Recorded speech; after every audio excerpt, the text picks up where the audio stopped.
You better have notifications turned on for this channel because pretty soon there's going to be a monster review on Armorclaw.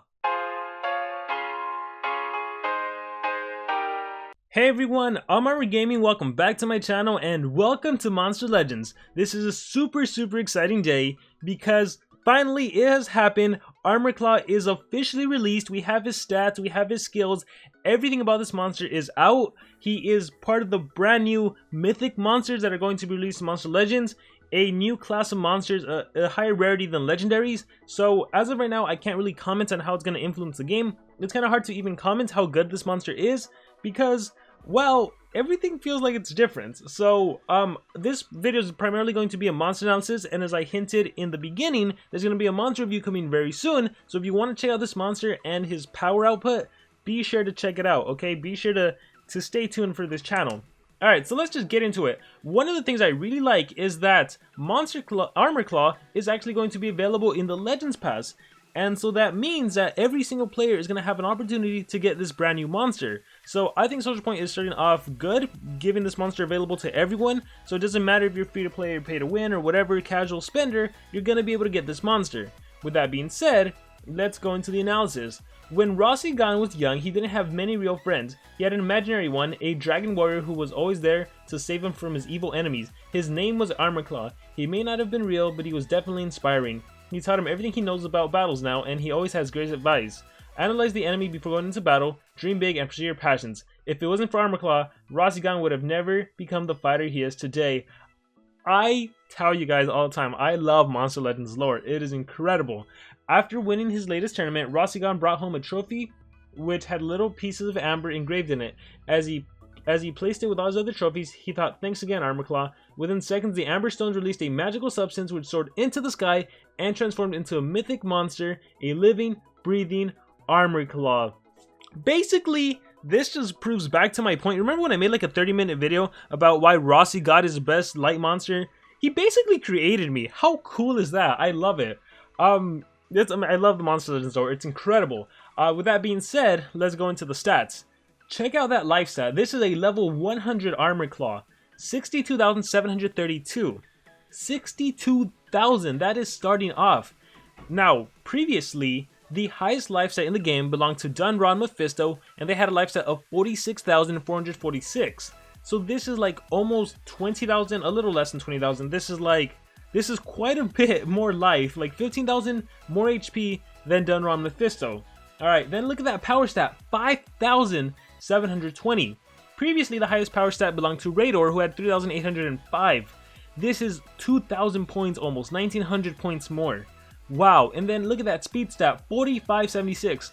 If you saw this monster normally, you would probably think he was a denier, you'd think he's a control monster, but that's not the case. This is going to be like the new level of speed stats. So, currently the fastest monster in the game was Mercurius, who had a speed stat of 3663, and now here comes along Armorclaw that just obliterates everyone in terms of stats. Now here's the thing, these mythic monsters are supposed to be able to compete with the likes of legendaries that are ranked up, and even unranked it appears like, because if you take a ranked monster and you look at the stats, I think that especially like the 120s, 130s, they're more in line with an unranked mythic monster. So I think the idea isn't that mythic monsters are supposed to completely replace legendary monsters. I think for the majority of players that can only get the mythic monsters unranked, or maybe a rank 1 or a rank 2, they're going to be able to compete with the likes of the 130 ranked up monsters and everything. Now yes, of course, if a player actually gets a mythic monster to rank 5, level 150, because that's a new cap, then maybe we'll get into that dynamic of where, I don't know, it's hard to say. So here's my thought process on it. I can't comment whether or not this change is a good thing or not a good thing. I have to say it's quite cool that my monster, Armorclaw, is the first mythic monster, and that can have so many implications. Like, this could maybe be the start of the next great thing in Monster Legends, where everyone loves playing the game again, or maybe mythic monsters ruin the game, I don't know, and then Armorclaw is like the demise of Monster Legends, I don't know. I'm always positive, so I'm hoping for the best. I think this could be a good change the way I'm seeing it, because right now you get into a state of the game where everyone literally uses the same few monsters over and over and over again. So if SocialPoint can introduce some unranked monsters that players could use to maybe fight the likes of a 130 Dunra, a Thalassa, this and that would be pretty cool. So I'm hyped. I'm looking forward to it. and they're trying to simplify things too. Because if you look at other monsters, they literally started doing everything. This monster has anticipation. This monster is immune to control. This monster applies quicksand at the start of the battle. Oh, by the way, this monster has a 0 cooldown, 70 damage attack that is spammable. It costs no stamina. This monster does sunburn, bleed, ignite, burning. This monster can remove positive effects, and then it applies a deny, then it applies a double deny, and then it like monsters were literally doing every single thing in the game. And it got to the point where the only way to release a new monster, it had to be more groundbreaking than the previous monster, right? It was like whenever a monster got released that was a regular monster, players were disappointed, right? Players were like, oh my gosh, this monster sucks, why even bother? But then when SocialPoint released a monster that was super powerful, players were like, oh my gosh, another OP monster, oh, now we gotta spend. And it's like, I feel like there was no winning. So maybe that's why this change, going back to simpler times, where if you look at the first skill, deals low fire damage, applies burn. This is literally going back to OG Monster Legends, where monsters didn't do everything, where monsters didn't activate ignite and burning and extra churn and double damage and damage boost and random effect and random weakness. Like, it's going back to the good old times of like Vada Magma. Here's a burning, here's a volcano punch. Here's a skill that does burning. Here's another skill that just deals low damage. I don't know. So I'm kind of liking it. It's kind of giving me a nostalgic feeling. But it's introducing new monsters with epic designs. I gotta say, I think Armor Claw has the best design in the game. So I'm hyped about this. I'm excited about this. Kind of going off on a tangent and my thoughts on why SocialPoint is doing this, which again, I'm being optimistic. I'm hoping it can be a good thing. To anyone out there that is thinking about maybe just quitting the game, I would say just give it a chance. Like, it's gonna be released in the next few days. A few Mythic Monsters are also gonna be released, so let's see how they impact the game. If you start getting these monsters and you finally start using other monsters than your 130 Thalasses and your Ragnaroks and your Wormlads, this will be a good change. So with that being said, this monster does have an evolving trait. You start the game unranked with Taunt, which I think is amazing. I think the fact that Armor Claw has Taunt, that definitely makes him immediately eligible in the meta, because the fact that you can attract single attacks to you, and you have such a deadly life stat, 62,000, this technically makes him better to use than a Dunron, a Mephisto, and a Brutalis. Now, yes, of course, you can't apply Megataunt, and I think it'll be a while before we get a Megataunt Mythic Monster or a Dodge Area Mythic Monster. Maybe we won't even get those things, so those things are too crazy. I like this because in the right synergy, you can definitely win some battles, right? You notice this monster doesn't have any immunities until rank 3. So this monster, yes, can be possessed. Yes, he can be frozen. Again, going back to simpler times. But if you have Taunt and you're attracting single attack towards you, maybe your teammate can have a skill to cleanse whatever negative effect you get. Like if you get frozen, maybe you have an ally that's immune to freeze that can remove negative effects. So there's ways to synergize. So I think starting off with Taunt is a really good thing. I love that. At rank 1 you get hardened, so 20% chance to not get hit with negative effects. That's always pretty good. And then at rank 3 you get a status caster stun immunity, so not even a permanent stun immunity. So again, this monster will always be susceptible to getting denied, which is unfortunate, especially because the monsters in the current meta, they're going to be denying Armor Claw, right? You're not going to... well, I mean, you do have a super fast speed, so you might be faster than him, and I doubt it. So you're still going to be denied, unfortunately. I think just having Taunt is good because you can partner him up with a Wormlad, you can partner him up with anyone, and he'll be able to work out. So I'm hoping he is able to dominate for a while or a long time to come. And hopefully they don't release better Taunt monsters. I read a comment saying that Armor Claw is going to be the Varna of Mythic Monsters, you know, because it's always the first gen of monsters they get significantly outclassed. I'm really hoping that's not the case. If anything, I know they will not design a better looking monster than Armor Claw because he is the best looking one. Alright, so going into skills, there is now 3 tiers and 2 per tier, so you only have 6 skills to choose from, definitely making it a lot easy than compared to like a Warmaster Ragnarök where you can literally put any single skill and he's good. Same with Wormlad, different ways to use them. And that's another thing, like monsters could have literally been denier, attacker, or support. Like every single monster could fill every role. It looks like now we're going to more of a singular, like this monster is a tank, use him as a tank. This monster is an attacker, use him as an attacker. With that being said, this monster can hold the Armor Relic, which just makes him more deadly and harder to kill. Nabotis' armor, and he can hold a mask. Oh my gosh, Eotron's mask, any mask, Jastar's mask if you want to, you know, pack an extra punch. Like there are so many masks you can give this monster. And then healing mask for more survivability. In terms of books, he's a Dragon Monster, Good Legion, Superhero exclusive. He's available in 4 books. By the way, if you complete the exclusive like last page, right now you can get even more cells for Armor Claw, so it's a little easier to get them. right? If you can get those exclusive monsters at the end, the Forsaken ones, that's pretty cool. Let's see. Chest opening is tier 1, deals low fire damage to all enemies, applies a burn to all enemies. 35 damage, which seems rather low, but you are burning the enemy, and again, your power is 5,720 to begin with. You get the next skill is Monster Review, deals low special damage, increases 50% of max life to itself. Oh my goodness, a 50% max life increase. You already have 62,000. Gosh, so unranked, this monster can have 90, almost 100k without even including the fact that you can give him runes. That's super deadly, just because that maximum HP increase. Tier 2, I Duel You, deals heavy fire damage to one enemy, applies Ignite to one enemy, requires cooldown. I mean, this skill's gonna be deadly. It is 50 damage, but it is Ignite on top of that, 33 stamina cost. Wow, that's gonna be powerful. Dream Big applies Taunt to itself, applies Skill Mirror to itself, requires cooldown.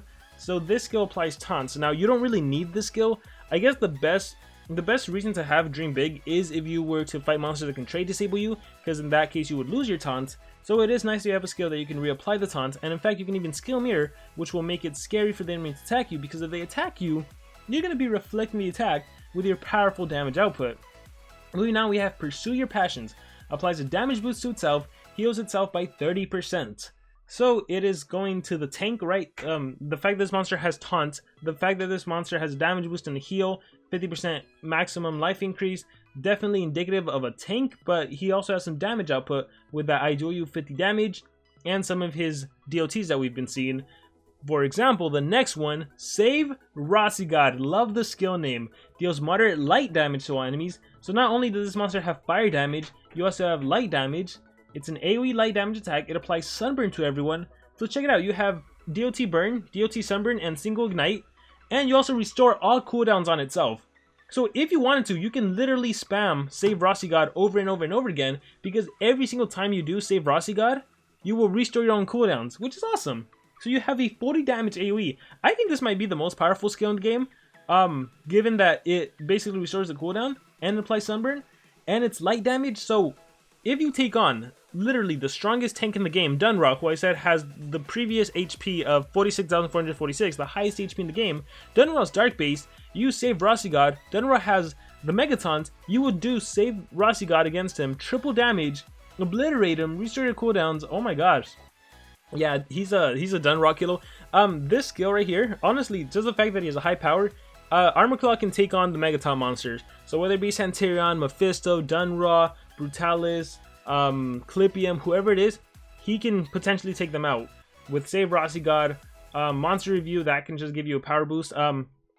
Dang, that's powerful. I love Save Rossi God. It would be cool if Rossi God appears in the animation. I haven't seen the animations or anything, so that's going to be interesting. I love how they put Dream Big and Pursue Your Passions as skills. I Duel You, Monster Review, Chest Opening. Also, oh my god, I'm super excited. The ultimate, Armor Army, deals heavy special damage to all enemies, applies Ignite to all enemies, applies a 50% life shield to all allies. I love that.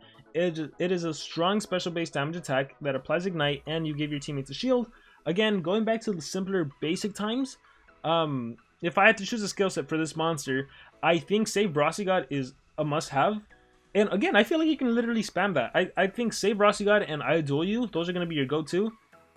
Because you need to be able to target dodge area monsters, and you need to be able to target everyone with your dots.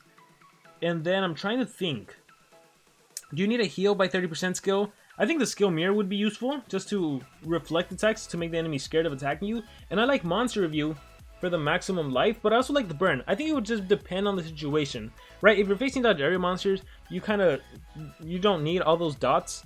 If you are facing yeah, I don't know. I feel like Save Rossi God is so powerful that that's really all you need with I Duel You, and then you can probably run support skills.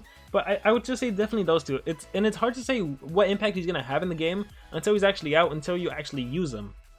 But I gotta say I like it. Given the power stat, given the stats now of these new Mythic monsters, I feel like he definitely competes with the meta. At the same time, it's gonna be hard, right? If you use Dream Big for Taunt and Skill Mirror, I think just about every meta monster currently in the game, they can remove positive effects before they do anything, right? So maybe you do Pursue Your Passions, you give yourself a damage boost, you're setting up for the next attack, and then it gets removed. The good thing is you could always synergize, right? Like if Armor Claw goes, and I do Dream Big. So I get Taunt and Skill Mirror, and then I have a Ragnarök. Ragnarök, I can do my turn transfer skill to give Armor Claw another turn. Skill Mirror will reflect it, so now Ragnarök gets another turn. So there's ways to synergize. So I think every skill is definitely going to be usable, and it's going to be so interesting moving forward to see how he's going to impact the game.